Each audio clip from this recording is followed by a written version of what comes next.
Ladies, I had the scariest experience a few months ago. This happened every few weeks or months since then when I'm driving. All of a sudden, it's like you lose depth perception completely. It's like you can no longer tell how fast you're going. You can no longer see properly. Can no longer see or determine whether the tree is 5 meters away or 500 meters away. And it's like a wave of anxiety comes over you. And your eyes just kind of go cross-eyed. Long story short, turns out I've got a pretty rare eye condition. Good thing is very easily fixed with special glasses. But the reason it's happening to me now in my 40s is because of age, right? So I've always had this eye condition, but my eyes and my body have been able to compensate and shield me from that until, as I read and as I now know, age just means you can no longer compensate. So it got me thinking about how we age and how your body starts giving out on you. And you look back and think, gosh, I took my perfect vision or my ability to drive with my eyes completely for granted. It got me thinking about that saying, youth is wasted on the young. I have a question for you. Can you appreciate what your body can do for you, no matter how able-bodied or not you are? Can you appreciate it before it starts breaking down on you as you age? I don't think I appreciated it. It's only as I got older I mourned it, mourned not having that ability anymore to do what I wanted to do, and because I think you feel like you're the same person as such, and you can't believe.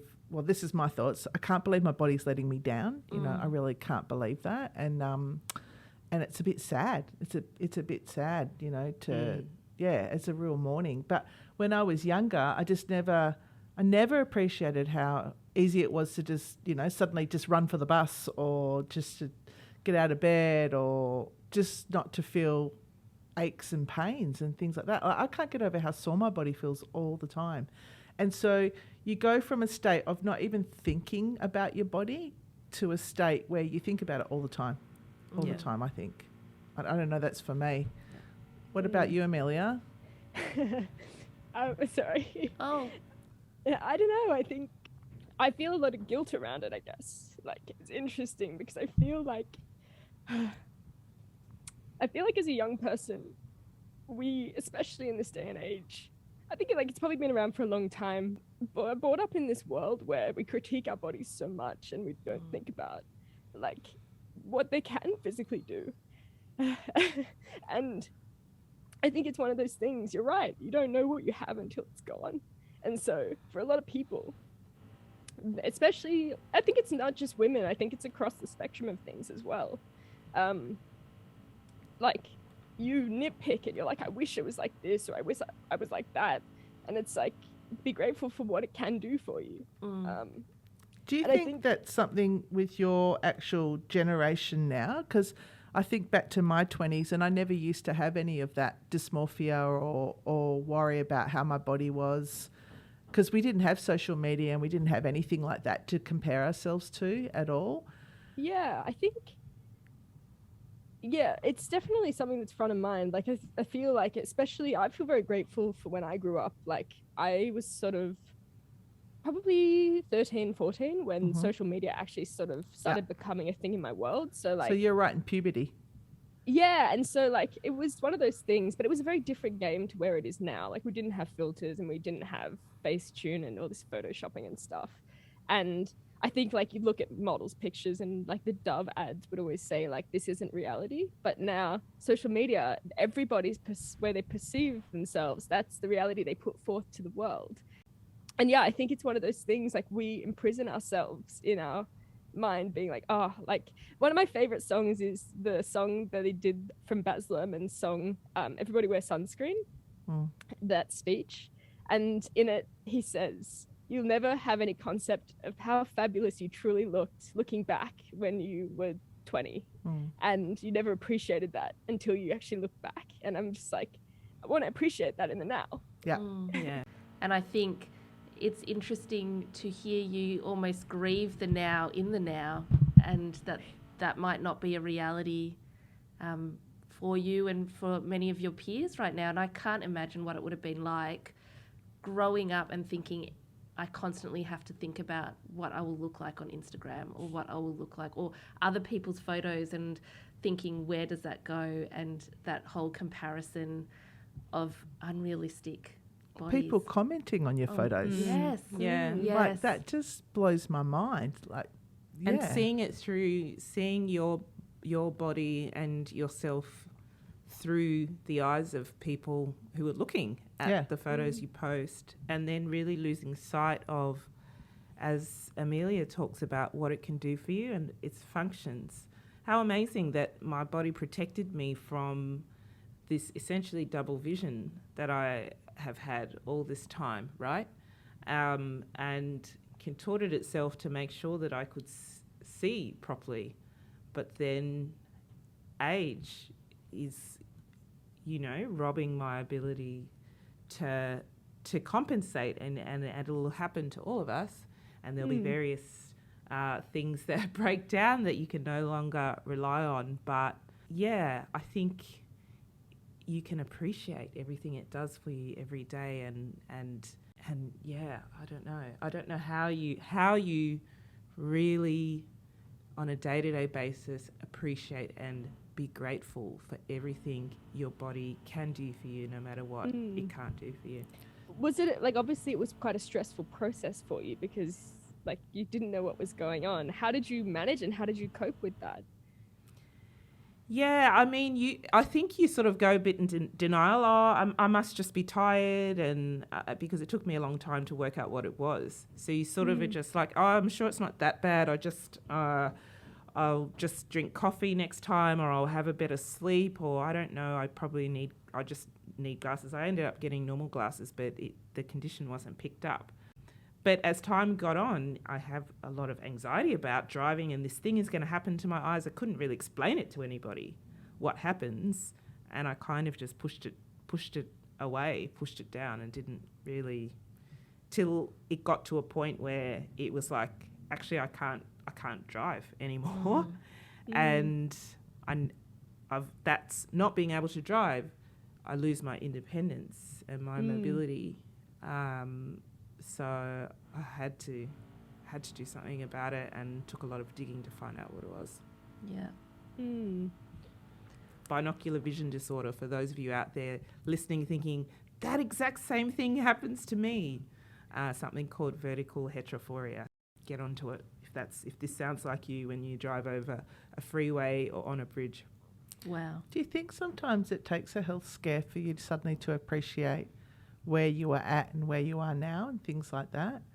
I think so. I mean, I guess my relationship with this topic is different because I was diagnosed with a pretty full-on health condition. So I have multiple sclerosis, and I had my first symptoms at 22 and then got a diagnosis at 23. And I remember at the time, it's a very fortunate time to kind of, I guess, get a diagnosis of MS, because when I got diagnosed, there were disease-modifying drugs that you can take, which didn't exist prior. But I remember at the time, my doctors and people were kind of saying, and I couldn't walk at the time, I couldn't feel my legs. You might end up in a wheelchair, you might not be able to work full time. Like, they were trying to prepare me for all of these things. And I remember just thinking, oh my gosh, I'm like 22, 23, I've just finished kind of my bachelor's degree and I've just started working, and all of a sudden it's being snatched. But I think I went into denial, right? And so for a very long time, I ignored the fact that I had MS, and I would run, and I tried to be as healthy as possible. So I was running 10 kilometres, but it became... After your diagnosis? After my... and I was trying to be as fit and healthy, but I remember looking at other people in my age group and thinking, God, you don't have to struggle as much as I do. And I won't lie, I felt a lot of resentment to them, because a bit like Amelia, getting a bit emotional, but just thinking, you honestly don't know what it's like to take for granted the fact that you can run, the fact that that is not something that is under threat for you right now, and hearing people kind of complain about things that at the time I thought were trivial health things, I was just like, just do it. You can do it. You have the body that works, that can do it. And I think part of the reality I've had to face is I can't run anymore. And I've added more health conditions to my body. And, you know, I'm only 38, but I'm on the disability scheme. I'm on the NDIS. Yeah. I get physio on a daily basis, not a daily basis, but a weekly basis. I get OT. I have to have support for how I live. But to look at me, you wouldn't know that. And you wouldn't actually know how unwell I am, how much pain I'm in. And as I was walking here, because I had a fall recently, which is such an like older person thing to say, I had a fall. And I was walking and I was so careful because it was wet, and I could just think, oh my gosh, I've got a fear of falling. Like, that's part of my narrative now. And I just think, God, my body is not a young body. Not even think about that, you know. No. Most people don't think about it. And it's just fascinating walking around with my husband and just seeing how much he doesn't have to think about how he walks, how he moves, what he does in a day, because he is well, his body is working. And then I think for me, I have to think, when do I have a nap? When do I eat? All of these things actually really matter to keep me well. And I have to say no to so many things. So I have an interesting thing with this, but I just really want to be able to say to people like, oh, be so grateful. But I look back now, even on my 20s, and I look at photos and I think I still wasn't appreciating, even with my health conditions, how much I still could do and how good I looked. And, you know, it was just incredible. And so I'm like, okay, I'm going to keep aging and I'm going to keep potentially having health conditions. But in the moment now, I want to be grateful that I'm still walking and I'm still working full time and I'm still going out and eating dinners with people, and all of that is stuff I can take joy in right now. I didn't want to turn 53. I just didn't want to turn, because a few years ago, I ended up in hospital with swine flu, and I was in hospital for a little while. I was very sick, and I was delirious. I was literally delirious, and I was lying on my bed, and there was these two specialists talking over the top of me, and I was 42 at the time. And I remember the specialist saying, they were talking about this middle-aged woman. So they're talking about this middle-aged woman, and I was just thinking, who the hell are they talking about? Like, I have no idea who they're talking about, right?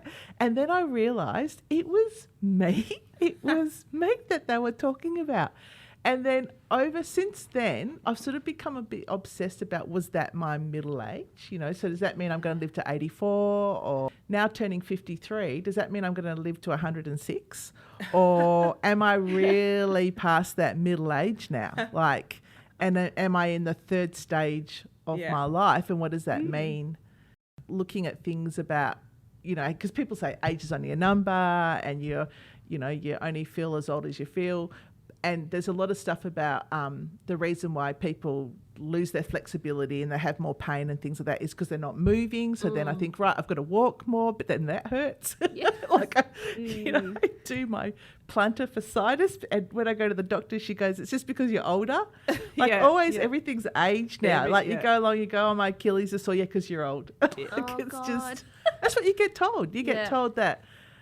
I think it's interesting as well, because it's something like within my generation, like for us, I think, well, at least personally, the group of people around me, we're sort of fighting that aging process. Like you look at the rise of Botox and fillers and different cosmetic procedures, and it's like, it's just this uphill fight. It's sort of, you're not looking at how do we, I know we always say like age gracefully, and definitely I feel, especially like working in the cosmetic space, I feel like there are things that you can do to help that process, not necessarily rewind it, but definitely slow it. But I think it's one of those things, it doesn't come up in conversation because it's not a fun topic to talk about. It's like, maybe with you young people it doesn't, but it does with us older people. Yeah. But Amelia, are you saying that your age group are getting Botox and fillers? Yeah, now. Now? Yeah. I was 21 when I first got Botox and filler. Wow, I'm so naive to this. Do you know? And it's super common. I was talking to a cosmetic person not that long ago about a very famous person who's had a lot of work done, but it's actually aged her. She looks older than her actual age. I think she's only in her early 20s, but she looks like she's about 35. But what they said to me is she'll stay like that. Like she'll get to 35 and then when she's over 35, she'll still look 35. Yeah. They've sort of set her in that Age. era, and now that's how she'll stay for a very, very long time, you know, with all the little procedures that she's having done. That was one of the big reasons why I actually started to get fillers and injectables, was because I wanted to look older than I actually was. Particularly wow. because Wow. I graduated when I was 22, and so like I look like the nurses. Like Yeah. if the dentist comes in, they don't think that I'm the dentist, and Yeah. so it was a way of sort of And so I feel like when I was in my early 20s, I probably looked like I was in my late 20s. Mm. It's very Right. interesting. Wow. That's. I Mm. think that's a unique reason for getting it. So I don't know Yeah. that there'd be many people who do it for that reason. But I guess it's, I don't know, it all comes back to the present, right? Yeah. Because if you're living too much in the future state or worrying too much about the future state, as you were talking about, Fiona, okay, does that mean, 103 or 86? But ultimately, you've just got today. You've only got this minute and what your body's doing and how it is now. And so, I don't know, for me, this experience has kind of, made me reflect a lot on that and have a really, really deep appreciation for what my body can do and is and, you know, what it was and how it'll carry me through. And I've just got to live with it and be in it now, this moment today. I love it. I guess tomorrow is never guaranteed, and we think we always. I feel like especially when you're young, you always think that it is until something big like life-altering happens or something for someone around you does. And I feel, you're right. But how do you stay present in the moment? Because I think that's a hard thing to do. That's a big question. I know. It's not something that you have to practice. Come on, right? Sarah, teach us all. No, I can't teach anybody anything. I want to know. I want to know. You are barking up the wrong tree. No, you have to practice. Everyone, I know, mindfulness and meditation and all of that. You know, you've heard all of that a million times before about all the ways you need to practice bringing yourself into the present and appreciating it, like literally with every breath. That's what it's about, and that's what it is. And there was no kind of greater sort of sense of being brought smack bang into the middle of the moment in that car, that moment when my eyes went, right? Yeah. I had to be in that moment and try to work out how I was going to see and get off this freeway. So I think that can be both good and bad, like a pleasant and an unpleasant experience.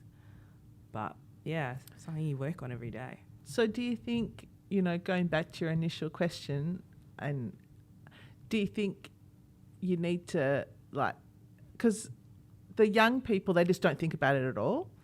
And that's what I feel. Or they're thinking about it very differently in that, it brings Amelia to tears sort of thing. Whereas, but I feel like in my age, I'm thinking about it all the time, Do you think it would be better if I didn't think about it? That if I just let it go? Like, stuff all that mindfulness stuff and that, stop being, you know what I mean? Just forget about it. Well, I think it's about how you think about it. Yeah. Because, you know what I mean? I think you have to. You're forced to. I was forced to think about it. I was forced to be in that moment and deal with it. But it's how are you thinking about it and what's your relationship with your body in that moment and how. But back to my original question, I truly think youth is wasted on the young. I don't. And your experience, Dash, even as you said, getting that diagnosis as a 22-year-old, even you at that age, that was not even enough to, if you reflect, really embody and appreciate and experience what your body could do then. No, exactly you took right. it for granted even then. Took it for granted even then. And I think one of the things, I'm just reflecting on you kind of saying, how do we stop ourselves looking too far forward but also too far back?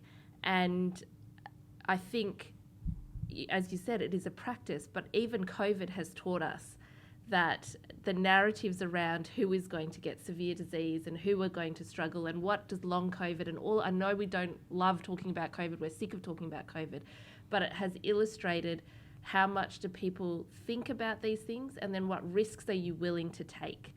And I feel like we have an opportunity to stop and think, what risks am I willing to take where I'm at now with my body?